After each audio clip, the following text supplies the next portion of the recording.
Welcome everyone to the second class of Introduction to Programming using Python.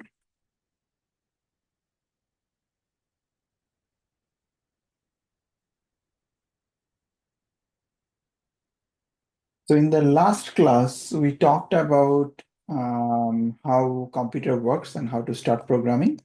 And I'm assuming you already have Python installed in your computer. If not, you can just follow this instruction, like install Python in your Windows or MacBook, or you are using Linux machine. So if you're not familiar, you can go to python.org website and you can click the download button where you'll be able to see different versions of Python based on the operating system you are using. So right now I'm in Windows. You can typically use this download Python button and install it in your Windows machine. If you are in Mac or actually Linux, you can go to this link to figure out which version you want to download and go from there. So in my computer in the Windows, I'm already using VS Code. So this is another IDE you can use to easily run code, but you can always go to terminal too, right? So Windows terminal. I have also a Linux subsystem in my Windows box. So this is basically a Linux version running inside the Windows. So you can even run all the Python command here, right? So to test it, if you have Python or not, you basically just write Python.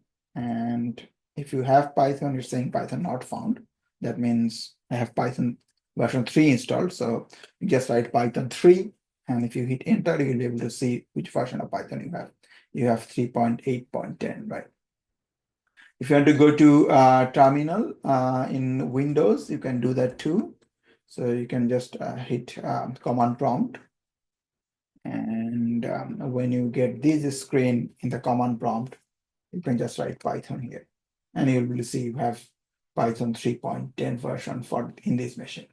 But if you already have Python installed, then we are ready to get started. So I will use, there are two different types of Python we use. One is interactive mode, where actually you can see this 3 arrow sign. That means you are talking to Python, something like that. Print hello, and it will print actually hello. So it will execute line by line. But if you are using some sort of IDE like VS Code I'm using in the left side, you'll see I wrote Python print first Python program. I hit enter, it doesn't do anything because you need to run this code. To run this code, what you can do, you can in VS Code, you can just click this button, run code. That's one way to do it. You'll be able to see this is my first Python program. So that's one way to do it. The other version is actually you can go to the terminal from the VS Code. So you can go to, I think, terminal from here. So click terminal and then go to new terminal.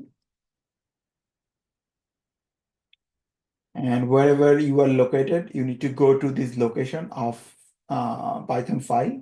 It's in my name and then documents and this file name, right? So you need to go inside that directory and you can run this one. For now, I'm just closing this one. And if you're just getting started in VS Code, what you can do actually click this by, and you can just create a new file, right? New file. And you can just write Python file. When you write Python file, make sure you save this file as a py format. So if I want to write hello programmer,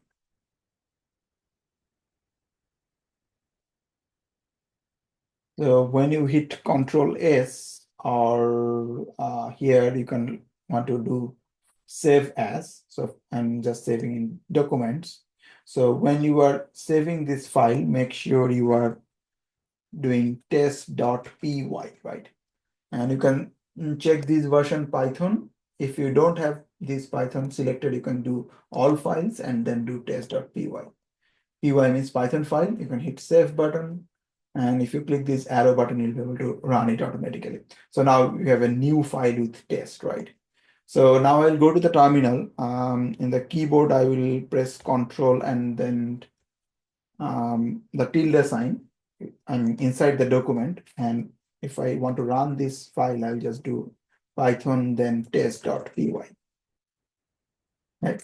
And you will see it will print hello program. So that's how you can run Python file inside the VS Code. So there are two different ways to do it. So I will use interactively from left side and right side. So if I want to write inside the file, I will use this VS Code in the left side. And if I want to use the interactive prompt just to do show some of the syntaxes, then I will use the right side, which is the interactive mode, right? So let's get started. So at first we talked about so a few key things in last class, and then now what we will do actually we'll go into detail and how we can more understand about the Python syntax and everything. So in today's class, we'll mainly focus on this first Python program so that you can run a write a Python file using any of the IDE like VS Code or any of the notepad, right? Then you want to execute this file and let's see actually you can make it work in your machine. And finally, we want to also debug it, right? So if and in the next week, we will look into more detail about Python data types. So yeah, now let's go.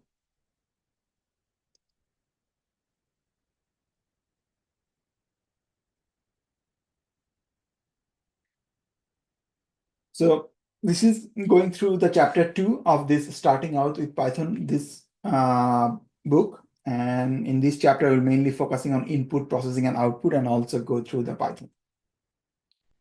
So at first designing a program, right? So if you want to design a Python program, we need to figure out what are the steps we must need to take to perform the task, right? So if you want to do something in your computer, you want to tell the computer that do something like printing something, print your name, right? In the computer, you need to figure out actually what are the things you want the computer to do. And if you can figure that out, then it will be easy to write down all the steps so that you can convert it into the Python program. And one interesting thing when you are writing any sort of computer programming, so the steps, if you write all the steps one at a time, that's the list of steps is called algorithm. Same as like cooking, if you want to bake a cake, right? So there are different steps you need to do to bake a cake. So if you write down all the steps, what you need to do to bake a cake, that will be a list of steps and we'll call it an algorithm.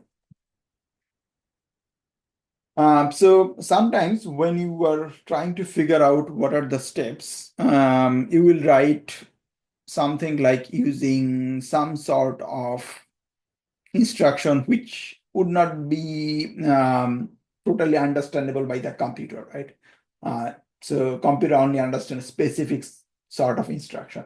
So if you write using plain English, then that code you won't be able to write something like using Python, right? So the example I can give you something like, for example, if I have test.py and I'm writing something like print, please print my name, Imran, right? If I write this line, what will happen actually, it says instruction, but the computer wouldn't able to understand, right? So if you run this code, you'll get an error, right? So if you hit this one, you'll get an error that actually this is some invalid syntax, right? Because it didn't understand what you are telling this computer to do.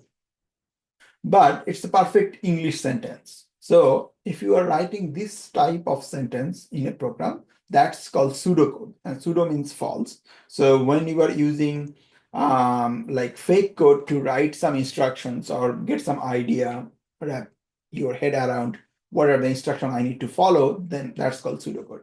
And we'll go into detail when we are going through the code. So when you are writing a computer program, you need to figure out three things, right? One, actually the input, then processing, and then output. So basically, if I want to do anything like that, so you need three things, right? Input, out, processing, and then output. So what does input mean? Input means actually if your computer needs, and I'm using a hash sign, and I'll go into detail what does that mean. I'm gonna put in hash sign so that I don't get this squiggly line. So I write three things, right? So as you can see, input, processing, and output. So these are the different steps what computer follow if you want to write an algorithm. So think about what are the value does the computer needs to do some sort of processing, right? So for example, you want to get some value from the user, something like I want to write a code which will actually get the username from the user and print it to script, right? So there are few things in this line, right? So we want to write an algorithm which will actually get the username from the user and print it to the script. The first thing, actually, the input case means actually you need to get the username, right? So I can write actually get the username. For the processing case, you don't need to do anything here because you are just using, just print out this name. And for the output, it will be something like print the output, right? Sometimes what you want to do actually, for example, you want to figure out how old is the user, right? So when you're trying to sign up any of the websites, sometimes you say actually you need to be at least 18 years old or 13 years old to use this software or applications, right? So in that case, typically computer asks for your date of birth, right? So get the user's something like date of birth. And then in the processing section, what it does is actually calculate your age based on date of birth, right? So whenever you are trying to use, if you want to use the software today, then what you need to do actually, you provide the date of birth, computer automatically calculate your age based on date of birth. Basically, what it does, something like age equal maybe today's date, right? So today's date minus date of birth, right? And then finally in the output, it will show if you are less than 18 years old, it will say that actually, oh, you are not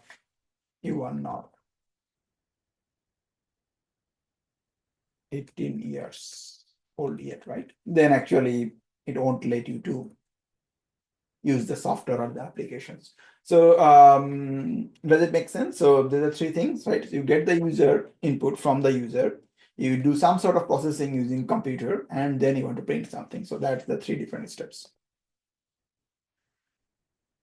So when you are trying to do something special in the computer, you need to call you need to tell the computer that I want you to do something, right? So one of the things we were doing when we were testing Python, we are using print.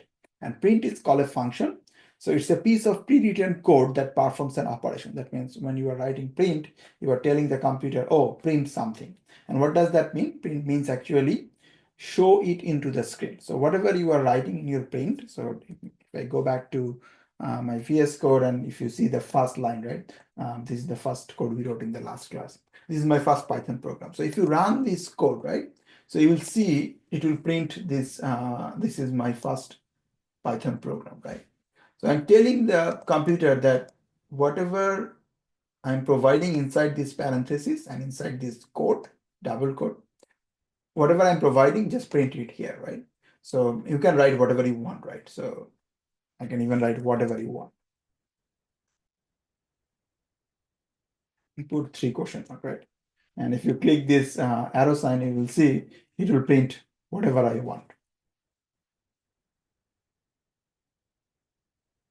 So this print is called a function because it's a piece of pre-written code that performs an operation. And inside the print, we provide few things, right? Inside the parentheses, we provide this string, and we'll go into detail what is called a string. And so that means the value we are providing inside this parenthesis, this is called argument. So whatever you want, this is an argument. This is a function like print. So print is a function. I put a parenthesis and this is called an argument.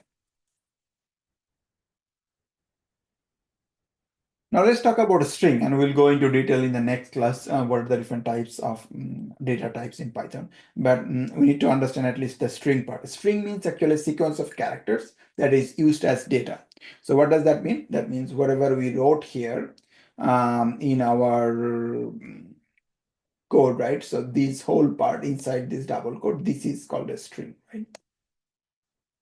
And for Python, you don't need to use always double quote. You can use actually single quote. So you can provide something like this is single quote and single quote here. So that will also work. So that is also fine, right? So if you run this code, it will print the same thing. It will print whatever you want, right? And there is no difference. So string literal must be enclosed in a single quote or double quote marks. And sometimes string literal can be enclosed in triple quotes, like 3 single quote or 3 double quote. And we will see actually where it's necessary later. Now the interesting part, so sometimes when you are instructing computer to do something, you want to write something for you, right? Or for the other user who is reading your code.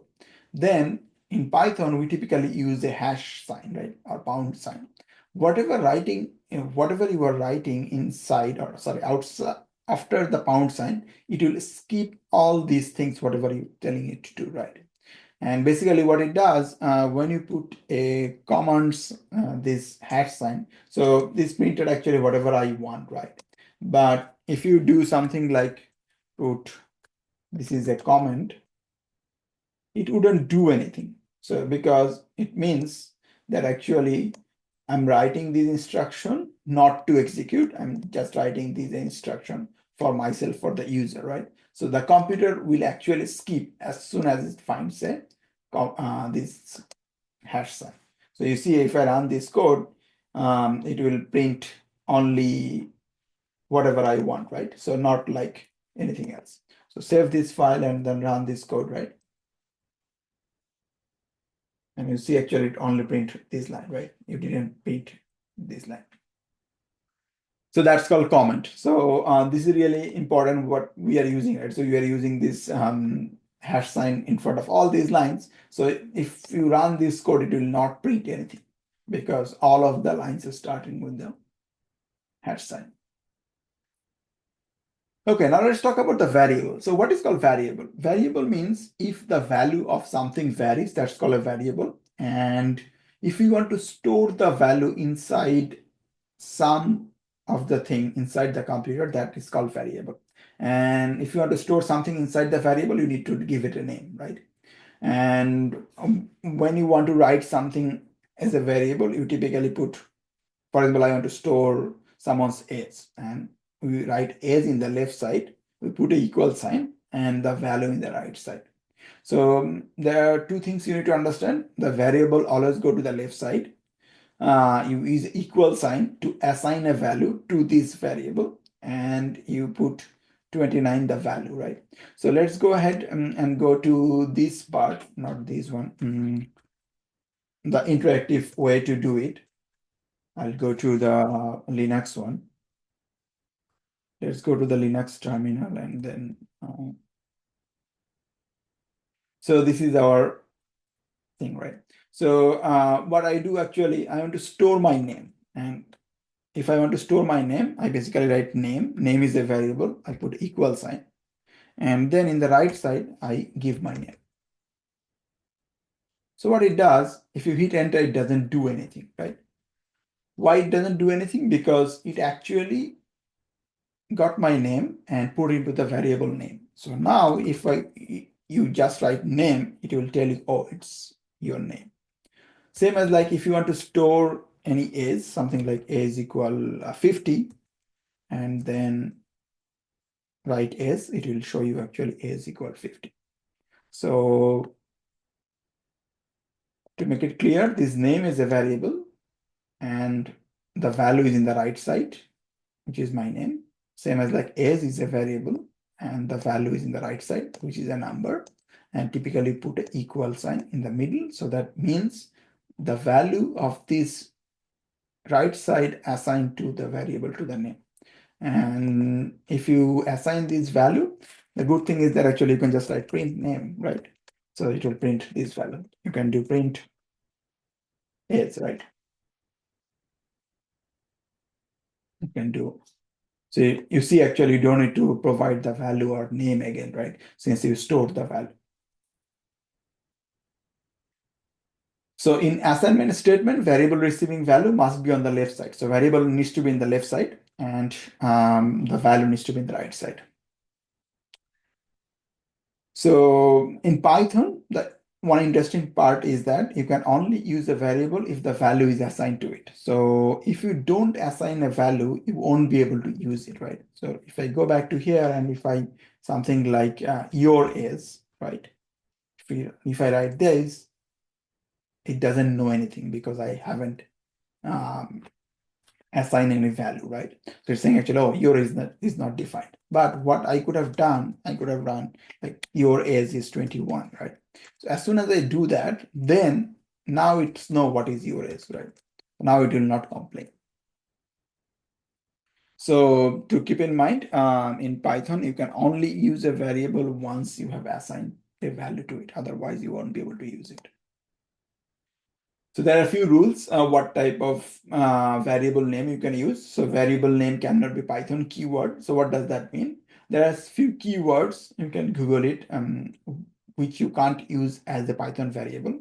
I can give you some example like if, right? So then is, or those are the few, while, for, these are the few things you can't use. So I can give you some examples. So if I go back to here, the Linux one, and then if I want to write if equal 1, 3, right? It will say that actually this is the invalid syntax because you can't use if because if is a keyword, right? Same as like is equal 15, it will give you this error, right? So, but if you want to use if is, this is not a reserved keyword, so you should be able to use it, right? So if it's so variable name cannot be a Python keyword like if, is, are, and you can take a look at the list of Python keywords. Variable name cannot contain space. So if you can write if is, but you can't write if because you can't put a space. Because if you put a space, then this debugger or interpreter will get confused. First character must be a letter or an underscore. So even for if is, the first character, the I needs to be I, A, or anything like that, right? Or you can start with underscore too, right? Yes, something like that. But you can't use something like one is because one is a number, and if you want to assign a value, most likely it will give you a complaint, right? Because the first character needs to be a letter or an underscore. And after first character, you can use any letters, digit or underscore. So although you are not able to use actually as one is, but you will be able to use as one. That's perfectly fine because after the first character, you can use this number, right? And variables names are case sensitive. What does that mean? That means actually if your as one is 13 and if your as something like 1 is 15, you will see if you write as 1, you will get 13, but if you get as 1, then actually you get 15. So these are two different names. So your capital letter and the small letter is different. And typically when we write a variable, we want to make sure that actually it reflects what it does, right? So if I write as1, it's a little bit confusing, but if you write user as or username, then it's really easier to understand. Or for date of birth, you can write DOB or date of birth. So let's talk about actually how we can display multiple items with the print function. So Python allows one to display multiple items in a single call to print. So if you want to print something like name and also age, you can do that by using a comma. So what you need to do, if I go back to my terminal here, I have this age is 50 and then name is Imran. And what you can do something like name, comma, is. If you do that, it print the name and also the is. Same as like I can do print is one, comma, is one. So, and as you know, is one was actually 13 and is one in the capital, this would be 15. So it should print something like, let's see, what did we mess up? Okay, unfortunately, it's not working. So maybe I need to rerun this one. So yeah, let's go back. So here, there are a few other things, the numeric data types. So we'll talk about those things in the next class. When you're trying to get some value from the keyboard, you basically use variable and then comma, and then you can write if another function that's called input, and you can write the prompt. So what it does, it asks something from the user. So you can write a variable, you can write a comma, and then use the input. So what does that mean? Whatever you are writing inside this prompt, these will be printed to the user and you'll ask for something. So for example, if I go back to here, right? And I want to write something like the name, and I can ask a input. And inside the input, you put the parenthesis and then what is your name?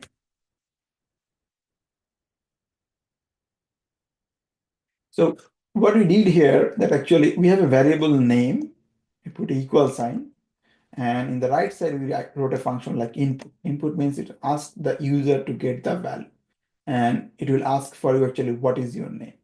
Whatever value you are giving to this computer, it will be stored inside the name.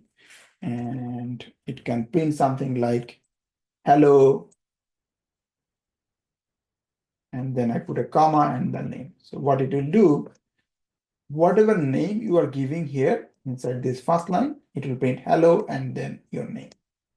Right? So if you run this code, you will see it will ask for at first the name, right? So what is your name? It's asking for my name. So I can give you something like my name here.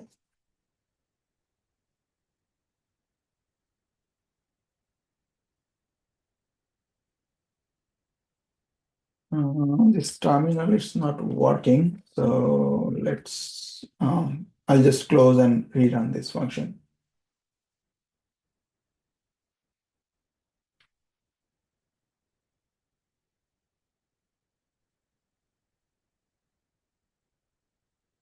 Let's see, I will try to rerun this function.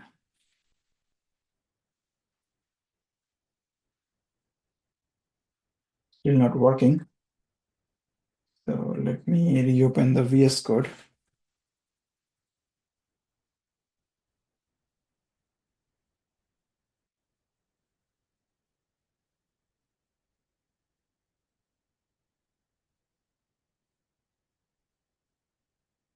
And we'll be able to see actually the input function always return a string. So you will be able to use this input function to get the value from the user.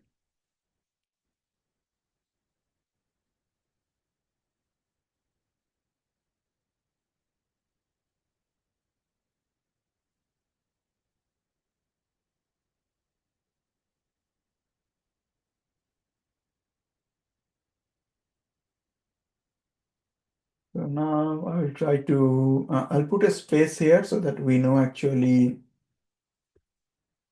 what type of value I want to give. And then rerun this code again. Provide my name. Fortunately, it's not taking my name here. So let's try it in the terminal again.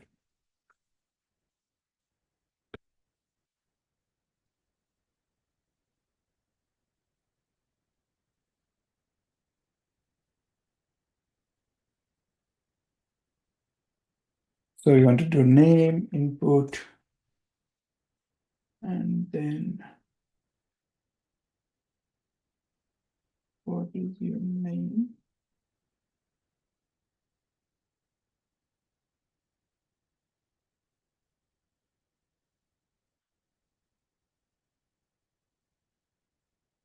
Provide by name, and then if I want to get the name, it will print. This one is a little bit smaller, so let me make it a little bit font a little bit bigger. Make it a little bit bigger, but I can do this.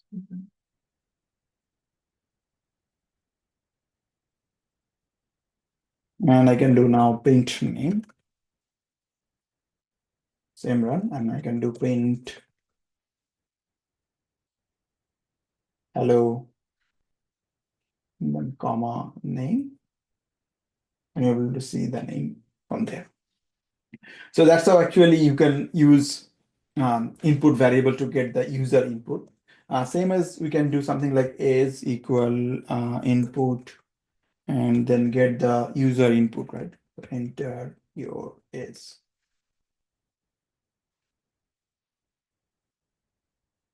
And if you run this one, it will ask you enter your is, right? So if I give 45, then your is now it's stored as 45, right? And now you can use this value print your is.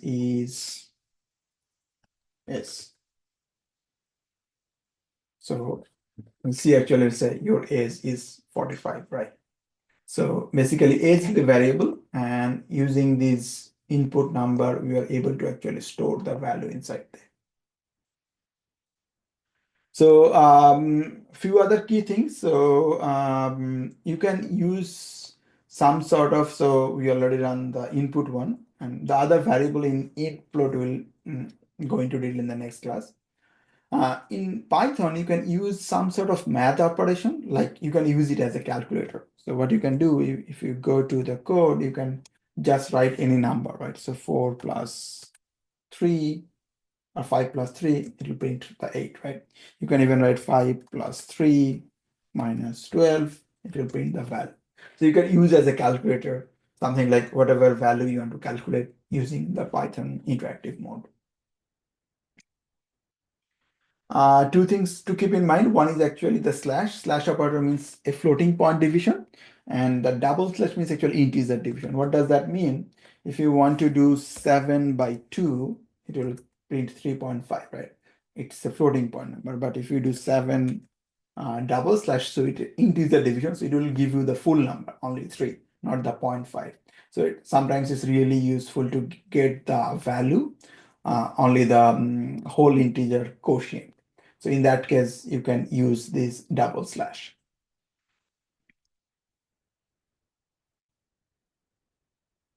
And if you want to get multiplication, you can use the star sign. And for the exponentiation, you can use double star. So what does that mean? It means actually if you want to do 3 star 2, right? So it means actually you are trying to multiply 3 2 times. So you'll get the 9. So basically x multiplication sign y means actually x to the power y. You can also use the percentage sign, which is a remainder operator. So what does that mean? Means actually if you want to do 7 multiply this percentage sign 2, it means actually you get the value, actually the remainder. So if you want to divide 7 by 2, the remainder is 1. Same as like 11 percentage 3, right? So if you want to divide 11 by 3, the result would be 3, but the remainder would be 2, right? So you'll get 2. So these are the math operation you can use to do in Python. And these are the things we'll talk about next class. So we don't need to do about this one, but we'll talk about the string concatenation. So what you can do actually, you can use some plus sign to add something value together. So if you have something like hello is a string and world is a string, you can use a plus sign. What it will do, it will concat or actually add these two string together, and it will become a message, and it will put it in the message. So let's see an example. So if so I already know name is Imran, right? So if I want to write message equal something like hello plus the name. So now if you want to print the message, you will see actually to print hello everyone.